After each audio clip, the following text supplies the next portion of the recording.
Hey YangGang, my name's Katie, and today we're going to walk through some more advanced steps on how to caucus. If you didn't see our previous video, we went over the absolute basics of what you need to know to get out and caucus for Andrew Yang on February 3rd, 2020.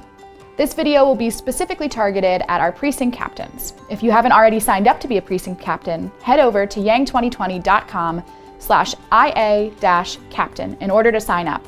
Once there, our Yang staff will train you up even better than this video. But for now, here are the basics. As we mentioned in our last video, you will have to arrive at your caucus location no later than 6:30. Many locations will be open sooner than that, so check online to find out if your location opens at an earlier time. We ask that you get there as early as possible to ensure that no weather affects your travel. All caucus locations will close at 7:00 p.m. on the dot.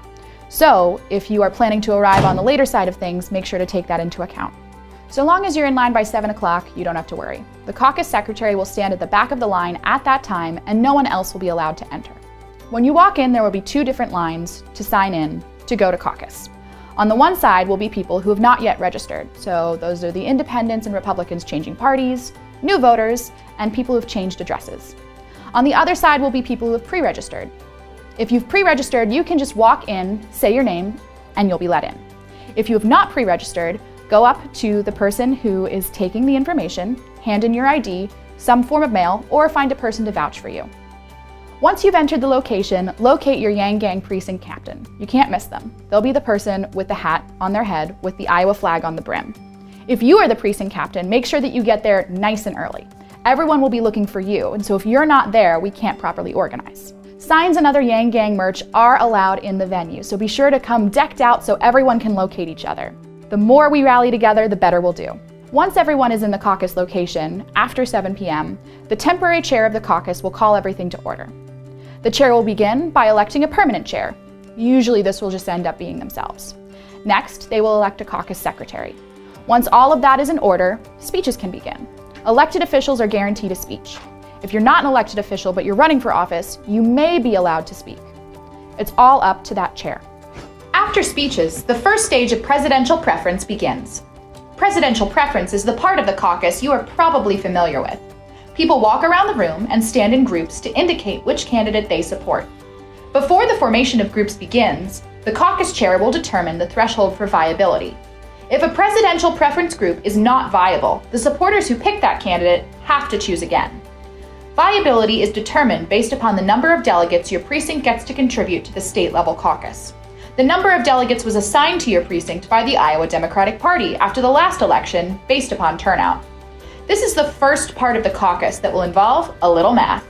Your caucus chair will calculate the threshold for viability based upon the following conditions. If your precinct gives 4 or more delegates, then you need 15% of caucus goers with your group to achieve viability.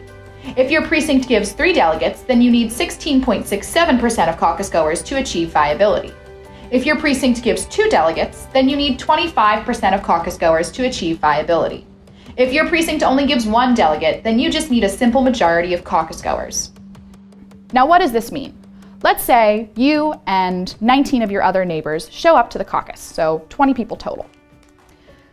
The temporary chair will count these people, determine that that is the number, and then do some simple math. Let's say you get to elect 4 delegates. If you're electing 4 delegates, we do 20 times 0.15, and we arrive at 3 people for the threshold for viability. After the viability threshold is determined, the first round of presidential preference can begin. Groups will form around precinct captains in about a 5-minute time interval. After that time interval, the caucus chair will say that the groups are set. This is when we take out the presidential preference cards. On the one side, you will see a big number 1 on it. This is where you put the first name and the last name of your candidate of choice. In our case, Andrew Yang. You'll then sign at the bottom. If you don't sign the card or you don't put the first name and last name of the candidate, it may not count in the instance of a recount. The presidential preference card is the official way that we show our support for our candidates. After the first round of alignment, the caucus chair will come up to your group and ask your precinct captain how many people are there. They will then double check that count. That will be the official count for the caucus. If you've reached viability, you're good. That group will remain your group for the rest of the caucus. There's no realigning and you are guaranteed that number of votes. If you haven't reached viability, this is where it gets interesting. Your precinct captain will receive advice from HQ about what it is that they should do next. Maybe it's that we're going to try to work together with another group to form a larger group. Maybe we'll go join another candidate. But no matter what, this is where it matters. Listen to your precinct captain. After all of these things are tallied and groups are determined viable or unviable is when the second round of alignment happens. This will be the final expression of your presidential preference. You'll have 15 minutes to go around and try to convince other people to join your group. Remember, the more Yang supporters we have, the more delegates we can get. So it's super important to try to convince people who are not aligned to join us.